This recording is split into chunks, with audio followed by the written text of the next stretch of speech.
Close to 12 million cases and more than 5,40,000 deaths. This is what the virus from Wuhan has done to the world.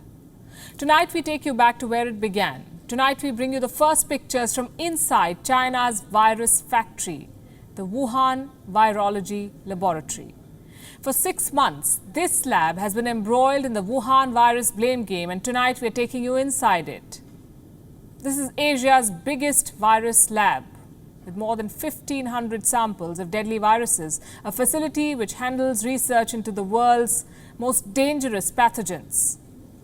The Wuhan Institute of Virology is situated in the Jiangxia district of Wuhan. Housed within this institute is the Wuhan National Biosafety Laboratory. This biosafety lab runs on 2 levels, P3 and P4. The letter P stands for pathogen. And the number after P denotes how deadly the pathogen is. So naturally, the P4 lab is the top level. A rating of P4 designates that a lab has maximum security. It's a maximum security zone. The Wuhan lab is said to be among one of the few in the world with such a rating, P4. Only qualified personnel are allowed inside this P4 lab, or any P4 lab for that matter. These are the rules.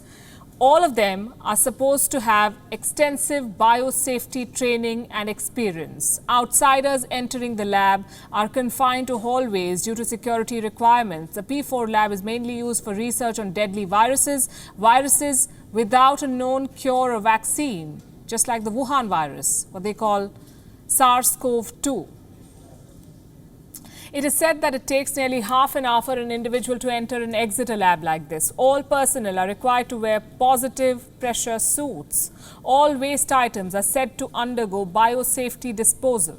This includes sterilization via higher temperature and pressure facilities. As I said, these are the rules. We cannot say how many of them are followed in this lab in Wuhan. The lab's compound covers an area of more than 3,000 square meters.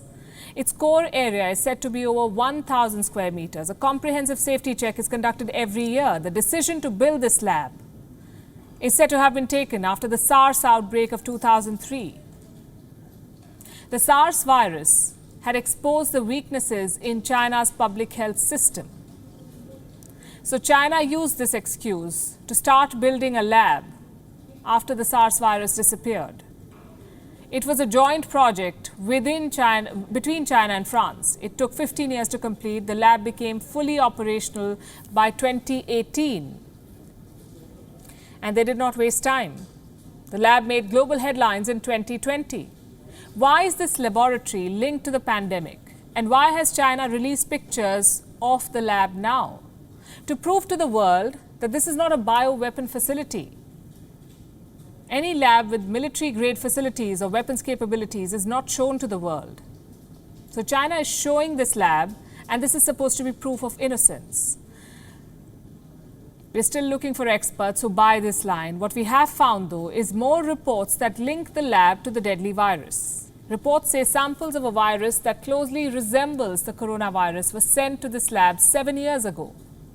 Scientists in China are said to have found these virus samples in an abandoned mine in Yunnan. We're talking about the year 2013. And for the next 7 years, the samples obtained from the mine are said to have been stored at this lab, the Wuhan Virology Laboratory. Study after study says that the virus that caused the COVID-19 pandemic has a 96.2% similarity to the virus discovered from the abandoned mine. Now, China has shown the world the inside of this lab, but it's not telling, there is no telling, how much has been hidden or destroyed. I want to end with a few points that have been made on the show before that are now a matter of public record. 1, China ordered the first test samples to be destroyed from this lab. And 2, safety standards at this level 4 laboratory are dubious. China does not allow international scrutiny. It follows its own standard. Releasing pictures of a lab 6 months after the pandemic has killed more than 5 lakh people does not count for very much.